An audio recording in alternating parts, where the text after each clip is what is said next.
Just 2 weeks before the parliamentary elections in Great Britain, the head of the right-wing populist party Reform UK, that's Nigel Farage, has drawn fierce criticism with irritating comments about Russia's war of aggression against Ukraine.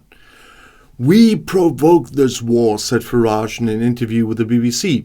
Prime Minister Rishi Sunak then said on Saturday that Farage's claim was completely false and only plays into Putin's hands. In the interview published on the Friday before, Farage also said that, of course, Russian President Vladimir Putin was to blame for this war. But when asked what he thought of Putin, he replied that while he did not like him as a person, he admired him as a political actor because he managed to take control of Russia. Home Secretary James Cleverly accused Farage of repeating Putin's abhorrent justification for the brutal invasion of Ukraine. And former Conservative Defence Secretary Tobias Ellwood described Farage's comments in the Daily Telegraph newspaper as shocking. And former British Prime Minister Winston Churchill would turn in his grave, he said. Farage was also criticised by the opposition Labour Party. John Healey, who is considered to be Defence Secretary if Labour wins the election, called the comments disgraceful.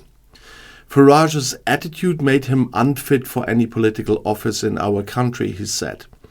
In light of this, Prime Minister Rishi Sunak strongly condemned Farage's statements, and according to a report by the AFP news agency, Sunak said the statements were completely false and that the right-wing populist was playing into Putin's hands. The Prime Minister recalled that Putin had used nerve gas on British streets and made deals with countries such as North Korea. And Sunak also warned that such appeasements could endanger the security of Britain and its allies. And Labour leader Keir Starmer, who is seeking to succeed Sunak as head of government in the UK election, also called Farage's comments disgraceful and stressed that Russia bears sole responsibility for the invasion of Ukraine, also by the news agency, but this time it was from the DPA. And Starmer stressed, anyone who runs for parliament should make it clear that Russia is the aggressor. Putin bears responsibility and that we stand by Ukraine. And he stressed that Parliament has stood united behind Ukraine since the beginning of the war and supports the defense of democracy and freedom. And clear criticism also came from the other parties. The leader of the Liberal Democrats, Ed Davey, clearly distanced himself from Farage. "My message to the British people: we must support the Ukrainian people," the British Guardian quoted him as saying. And as I said, Home Secretary James Cleverly criticized him also on X. Just Farage parroting Putin's disgusting justification for the brutal invasion of Ukraine. And the person being criticized? Nigel Farage, who had a milkshake thrown in his face on the first day of campaigning for the UK election, defended his statements and drew parallels between NATO and EU expansion and the conflict in Eastern Europe. In his interview before the UK election, he said he had warned of war in Ukraine as early as 2014 because the eastward expansion of NATO and the EU had given Putin a reason to wage war. And Farage said, "Of course it's his fault. He used what we did as a pretext." And former Defence Secretary Ben Wallace described Farage as a barroom philosopher who did not understand the complex reality of politics. If he became Prime Minister tomorrow, what would be his solution to dealing with the President Putin, whom he claims to admire?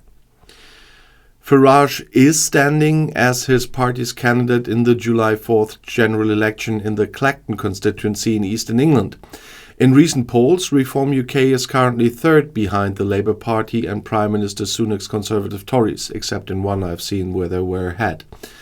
The former head of the Brexit Party and the UKIP party is close to former US President Donald Trump, who says he gets on greatly with Kremlin chief Putin and is expected to run as the Republican presidential candidate against President Joe Biden in November.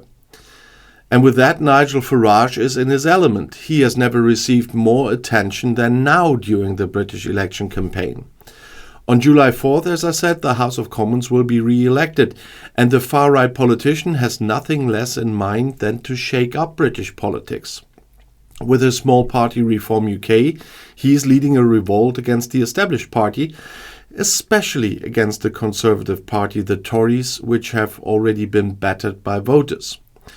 The rhetorically gifted populist already has around 15 to 18% of the electorate behind him, depending on the poll, and in 5 years he wants to become Prime Minister.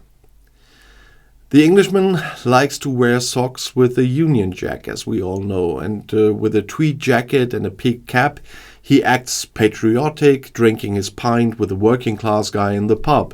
He is as self-absorbed as his friend Donald Trump, whom he is helping in the election campaign.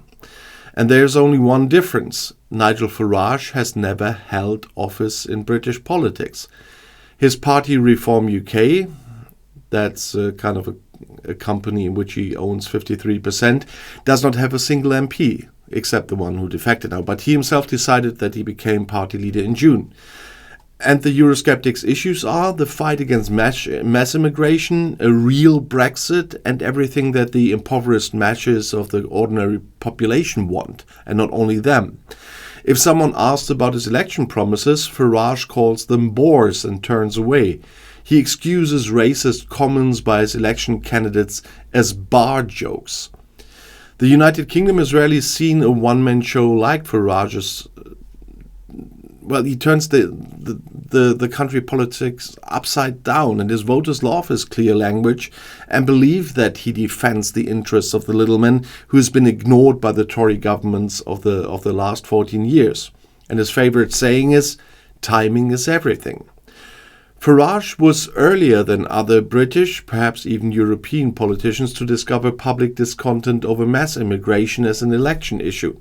And the former stock trader was initially a member of the Conservative Party, but in 1992 he founded the Eurosceptic party UKIP, the UK Independence Party.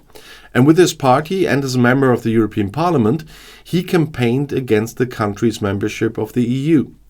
And it worked. Farage received more votes than any other British party in the 2014 European Parliament elections. And Prime Minister David Cameron of the time was compelled to call a referendum on Brexit in 2016. Farage retired contentedly, but resurfaced in March 2019 with a new party, the Brexit Party, and again with success. He railed so effectively against the Tories' supposed inability to push through a proper Brexit that the party followed him with a shift to the right. The Tories installed Boris Johnson as Prime Minister, who pushed through a hard Brexit. And the fact that Great Britain is now outside the EU customs union and outside the single market is also due to Farage. He said at the time that he would leave Great Britain if Brexit did not work. Well, today he laments that the country is finished. The Tories are to blame for not making proper use of their new Brexit freedoms. And instead of leaving the country, Farage is now striking a third blow. And once again, all those who are still waiting for the real Brexit and who are angry about the increased immigration numbers, the Muslims in the country and the high taxes, are running after him. Farage promises them that under his leadership the country will leave the European Convention on Human Rights and simply send the boat refugees back to France. That's maximum demands that he will never have to implement. Because with the votes scattered across the whole country, his small party will probably not win any constituencies in the British majority voting system, apart from a handful of exceptions perhaps. Nevertheless, after Labour's likely landslide victory, only a divided rump will remain of the Tories. Farage then wants to join forces with them, similar to the merger of the Canadian far-right Reform Party with the Conservatives there. And Farage therefore already sees himself as the future opposition and then as the face of the right-wing party that will govern the country from 2029. And if you want to know more, the next video is right here in the end screen. I'll see you there. I'll be back.